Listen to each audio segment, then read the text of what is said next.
leo tumefika ndio tukaweza kutakasa sehemu hizi ambapo watu hukutana kwa wingi.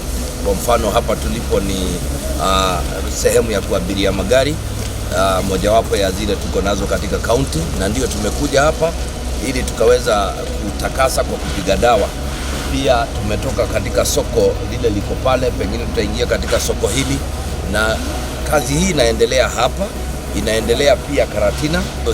Mji wa Nyeri kuna magari mawili yanazunguka, Karatina kuna moja, alafu gari nyingine imebaki pale kusubiri chochote kinachoweza kutokea. Mpango huu tutauendeleza. Hii ni mmojawapo tu ya juhudi zetu za kujaribu kujikinga kutokana na ugonjwa huu wa corona. That the county government has set up an isolation and quarantine facility at Mount Kenya Hospital, Nyeri. Their expertise will be highly valuable in managing any possible outcome. The county government has equally prioritized procurement of hand sanitizing materials and personal protective equipment to be supplied to you for use within our hospital facilities, all of them. In the event a patient exhibits the symptoms associated with COVID-19, we have provided a standby ambulance for transportation to our quarantine facility.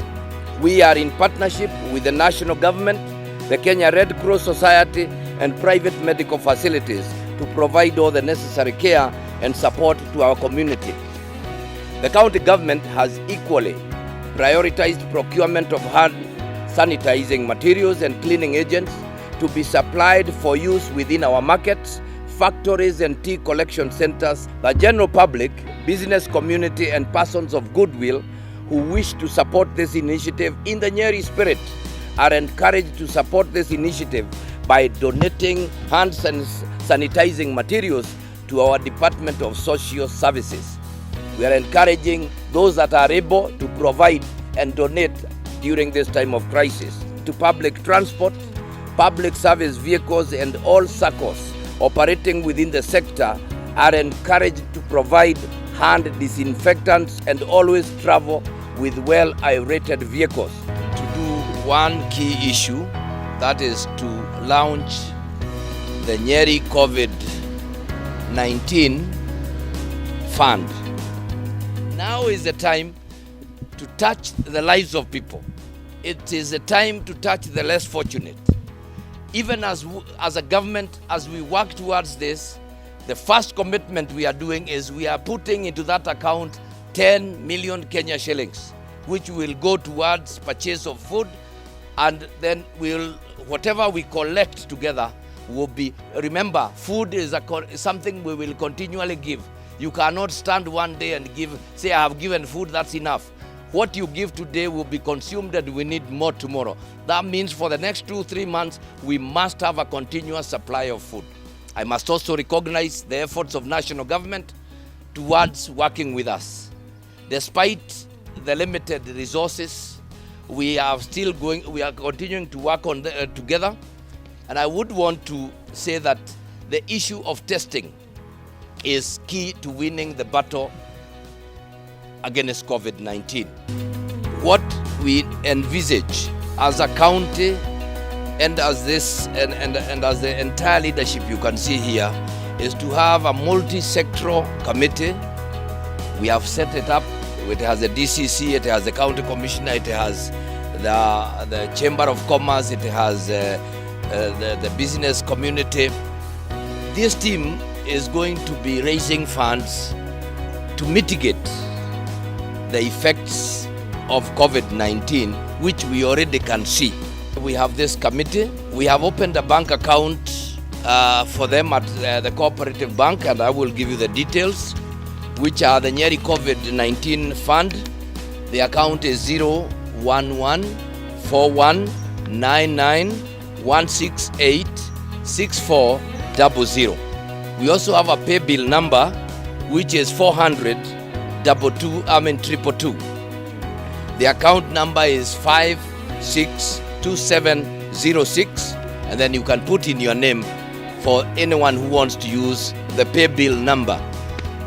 We will acknowledge every other person that will help us.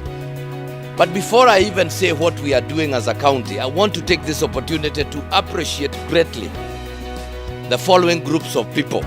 The first one I want to start with is the management and proprietors of Mount Kenya Academy, who have already deposited 200,000 into that account. We have the Cooperative Bank, who have already deposited 300,000 into that account. This morning you have just seen the KESHA, the Kenya Secondary Schools Head Teachers Association Nyeri chapter, give us a donation of 100,000. Despite being it in kind, we want to acknowledge that. Going further, I have Bipin Shah, who is leading the Asian community in Nyeri. And you may not know this, but they are feeding 125 families twice a week for the next 2 months. As a governor, I have already given, and it will go to that account, 30% of my salary for the next 3 months. My CECs have given 10% of their salary that will go to that account. All the other staff below that, that is the other senior staff, will give 5% that will go to that account.